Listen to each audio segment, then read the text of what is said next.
काय नाही माझ्याजवळ हाच विचार करत राहिले आणि नकळत माझी ओंजळ मला रिकामी वाटू लागली.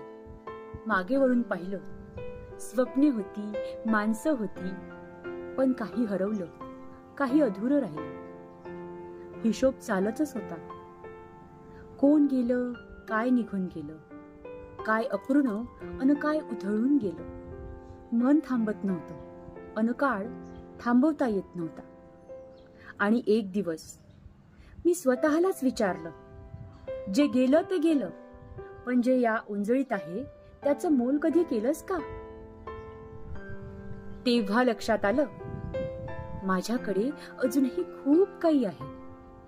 हसरे चेहरे, प्रेमळ आवाज, गोड आठवणी आणि एक सुंदर जिवंत आज.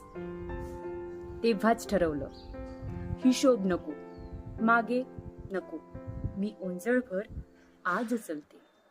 रोज थोडं थोडं हसते आणि जास्तीत जास्त हसवते.